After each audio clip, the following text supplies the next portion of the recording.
জাতীয় পার্টির chairman GM কাদের ও তার স্ত্রী শেরিফা কাদেরকে গ্রেফতার করেছে police bureau of investigation PBI. Rangpur পিবিআইয়ের ভারপ্রাপ্ত কর্মকর্তা এবিএম জাকির হোসেন জানিয়েছেন তাদের পিবিআইয়ের কাছে হস্তান্তর করা হয়েছে। জাতীয় পার্টির চেয়ারম্যান জিএম কাদের ও তার স্ত্রীর বিরুদ্ধে দুর্নীতি ও ক্ষমতার অপব্যবহারের মাধ্যমে জ্ঞাত আয় বহির্ভূত সম্পদ অর্জনের অভিযোগ অনুসন্ধান করছে দুদক। অনুসন্ধানে উঠে আসে জিএম কাদের ও তার পরিবারের সদস্যদের নামে দেশে বিদেশে অবৈধভাবে অর্জিত স্থাবর অস্থাবর সম্পদ রয়েছে। অবৈধ সম্পদ অর্জন ও অর্থ পাচারের অভিযোগ থাকায় জাতীয় পার্টির চেয়ারম্যান গোলাম মোহাম্মদ কাদের ও তার স্ত্রী শেরিফা কাদেরের বিদেশ গমনে নিষেধাজ্ঞা দিয়েছেন আদালত। আওয়ামী লীগের মতো জাতীয় পার্টিকেও দিল্লিতে পাঠানো হবে, এমনটা জানিয়েছেন বিভিন্ন রাজনৈতিক দলের নেতারা। জাতীয় পার্টি এবং 14 দলের রাজনীতি নিষিদ্ধে ডান বাম সহ 15টি বেশি রাজনৈতিক দল হাতে হাত রেখে ঐক্যবদ্ধ হয়েছে বলেও জানিয়েছেন তারা। একসময় ভারতের প্রেসক্রিপশন ছাড়া চলতেন না তিনি। দীর্ঘ এক যুগ পলাতক শেখ হাসিনার ছত্রছায়ায় সংসদে ছিলেন গৃহপালিত প্রধান বিরোধী দলের নেতা হয়ে। নানা সময়ে তার বক্তব্যে উঠে আসে দিল্লির প্রেসক্রিপশনে দল চালানোর আভাস। জালিয়াতি করে জাতীয় পার্টির চেয়ারম্যান পদ বাগিয়ে নেয়ার অভিযোগও আছে তার বিরুদ্ধে। আওয়ামী লীগের স্বৈরশাসনের ছত্রছায়ায় নিজের মতো করে আরেক সাম্রাজ্য গড়ে তুলেছিলেন জাতীয় পার্টির চেয়ারম্যান জিএম কাদের। দলে পদ বাণিজ্য আর নির্বাচনের সময় মনোনয়ন বাণিজ্য করেই দুহাত ভরে কামিয়েছেন টাকা। তবে কথায় আছে পাপ কেউ ছাড়ে না। আওয়ামী লীগের মতো জাতীয় পার্টিকেও দিল্লিতে পাঠানো হবে। জাতীয় পার্টির চেয়ারম্যান জিএম কাদের স্ত্রী শরীফা কাদের ভারতে পালাতে গিয়ে কিন্তু হাতে নাতে ধরা খেয়েছে এবং পুলিশ কিন্তু তাকে গ্রেপ্তারও করেছেন এবং তাকে কিন্তু রিমান্ডও দেওয়া হয়েছে 3 দিনের। তিনি রিমান্ডে স্বীকারোক্তি দিয়েছে যে এই 15-20 বছর কিন্তু শেখ হাসিনার দালালি করেছেন এই জাতীয় পার্টির চেয়ারম্যান জিএম কাদের, এবং চালচল্যভাবে কিছু তথ্য ফাঁস করে দিয়েছেন জিএম কাদেরের স্ত্রী, যা আপনারা এই ভিডিওটা দেখলেই বুঝতে পারবেন। তো দর্শক, ভিডিওর শুরুতে শিরোনাম কিছু অংশ দেখেছেন, এবার দেখবেন পুরো ভিডিও জুড়ে। তার আগে সবার কাছে একটা অনুরোধ, যারা যারা আমার চ্যানেলে নতুন আসছেন অবশ্যই চ্যানেলটি সাবস্ক্রাইব করে দিবেন, পাশে থাকা বেল আইকনটি বাজিয়ে দিবেন। তো দর্শক, চলেন একটা লাইক দিয়ে সম্পূর্ণ ভিডিওটা ধৈর্য সহকারে দেখতে থাকি।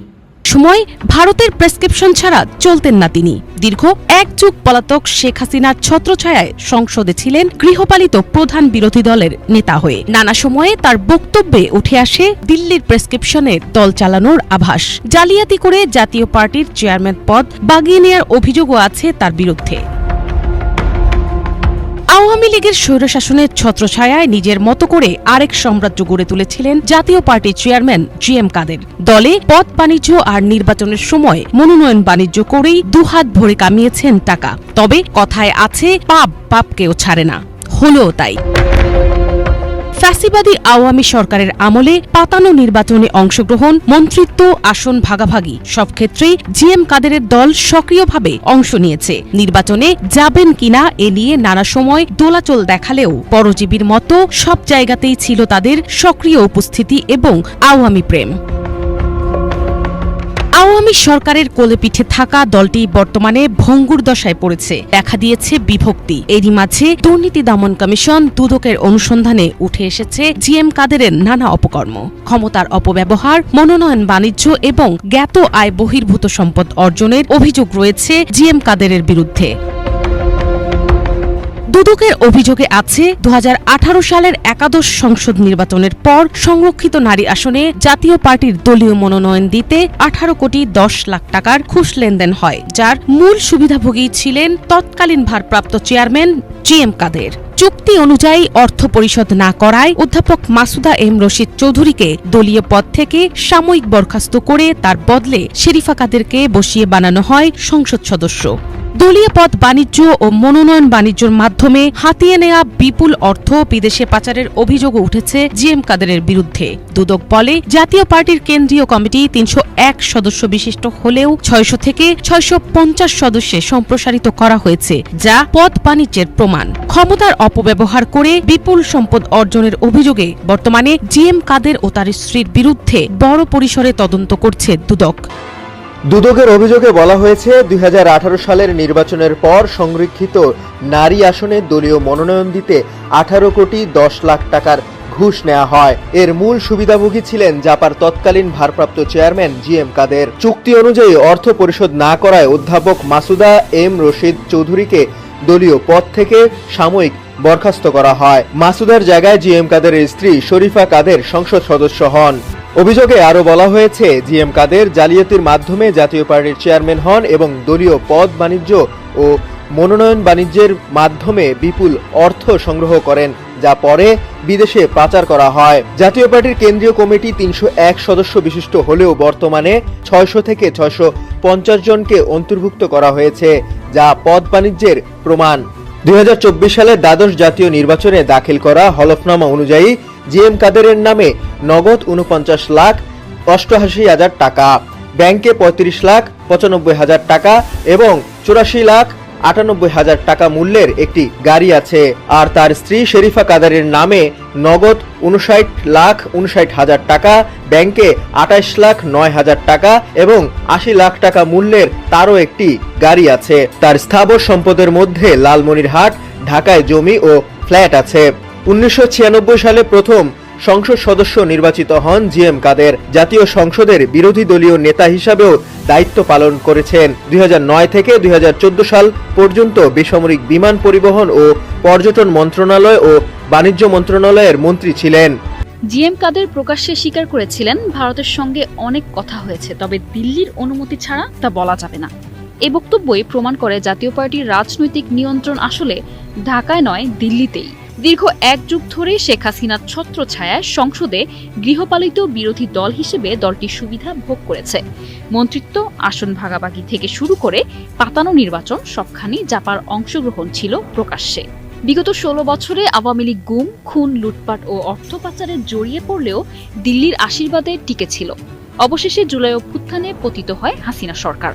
আওয়ামী লীগ এখন জনবিচ্ছিন্ন হয়ে পড়ায় নতুন কৌশলে জাতীয় পার্টিকে সামনে আনার চেষ্টা করছে দিল্লি। নির্বাচনে অংশগ্রহণের জন্য দলটির ভেতরে কৃত্রিম বিরোধ তৈরি করা হচ্ছে।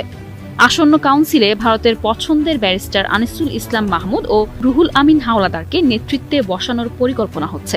এতে বোঝাই যাচ্ছে লাটাই থাকবে সাউথ ব্লকের হাতে, জাপা কেবলমাত্র বাহক। নেটিজেনরা বলছেন, আওয়ামী লীগকে পুনর্বাসনের চেষ্টা ব্যর্থ হওয়ায় এবার জাতীয় পার্টিকে নিয়ে নিজেদের স্বার্থ রক্ষা করতে চাইছে ভারত। কেউ লিখেছেন, জিএম কাদের দিল্লি সফর করে এসে বলেছেন ভারতের অনুমতি ছাড়া কিছু বলা যাবে না। আবার কেউ মন্তব্য করেছেন, বাংলাদেশের রাজনীতি এখনো দিল্লির রিমোট কন্ট্রোলে। তবে সেই আলাপ আলোচনা কার কার সঙ্গে হয়েছে এবং কি বিষয় নিয়ে হয়েছে, এগুলো বিষয়ে আমি বিস্তারিত কিছু বলতে পারবো না, কারণ আলাপগুলো ওইভাবেই করা হয়েছে। ওনারা যদি কোনো প্রকাশ করতে চান করবেন, আমার পক্ষ থেকে ওনাদের পারমিশন ছাড়া আমি কোনো কথা বলতে পারবো না। দলের অভ্যন্তরীণ দ্বন্দ্ব দিল্লির প্রভাবের দিকেই ইঙ্গিত করছে। এর উদাহরণ সাকিব রহমান, প্রগতি ম্যাগাজিনের সম্পাদক ও এরশাদের আত্মীয়। পাকিস্তান হাইকমিশনের এক নৈশ ভোজে যোগ দেয়ায় ভারতের আপত্তিতে তাকে আন্তর্জাতিক বিষয়ক সম্পাদক পদ থেকে সরিয়ে দেয়া হয়। এমনকি 2023 সালে জিএম কাদের তাকে সম্পাদক করতে চাইলে মাত্র 24 ঘন্টার মধ্যে দিল্লির চাপে সিদ্ধান্ত বাতিল হয়। বাস্তবে জাতীয় পার্টির কোনো শক্তিশালী গণভিত্তি নেই। রংপুরের মতো ঘাঁটিতেও জয়ের সম্ভাবনা ক্ষীণ। তবে দিল্লির কৌশল হলো আওয়ামী লীগের ঐতিহ্যবাহী ভোটারদের লাঙ্গলে ভোট দিতে প্রভাবিত করা, যাতে কয়েকটি আসন জাপা পেতে পারে। এদিকে জাতীয় পার্টির কার্যালয়ের সামনে পুলিশের সঙ্গে সংঘর্ষে গুরুতর আহত হয়েছেন গণ অধিকার পরিষদের সভাপতি নুরুল হক নূর। এই ঘটনার পর ফের প্রশ্ন উঠছে, আওয়ামী লীগের বি টিম হিসেবে পরিচিত একটি বিদেশ নির্ভর দলকে সরকার কেন নিষিদ্ধ করছে না? সোশ্যাল মিডিয়ায় আলোচনার ঝড় বইছে। বাংলাদেশের রাজনীতিতে দিল্লির দাদাগিরি কি এবার জাতীয় পার্টির হাত ধরে ফিরছে? জাতীয় পার্টির চেয়ারম্যান জিএম কাদের ও তার স্ত্রীর বিরুদ্ধে দুর্নীতি ও ক্ষমতার অপব্যবহারের মাধ্যমে জ্ঞাত আয় বহির্ভূত সম্পদ অর্জনের অভিযোগ অনুসন্ধান করছে দুদক। অনুসন্ধানে উঠে আসে জিএম কাদের ও তার পরিবারের সদস্যদের নামে দেশে বিদেশে অবৈধভাবে অর্জিত স্থাবর অস্থাবর সম্পদ রয়েছে।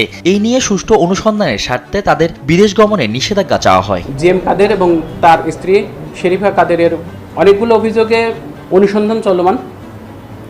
অনুসন্ধানকারী কর্মকর্তা তাদের বিদেশ যাত্রায় নিষেধাজ্ঞার আবেদন করেছিলেন আদালতে। বিজ্ঞ আদালত তাদের বিদেশ যাত্রায় নিষেধাজ্ঞা দিয়েছেন।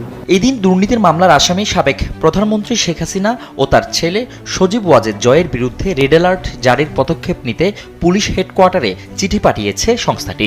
আসামি শেখ হাসিনা বিদেশে পালিয়ে আছেন, তাই ন্যায় বিচারের স্বার্থে আসামিগণের অবস্থান চিহ্নিত করে তাকে দেশে ফিরিয়ে এনে আইনের মুখোমুখি করার জন্য এজাহার দায়ের করা হয়েছে। এজাহার চার্জশিটের কপি এবং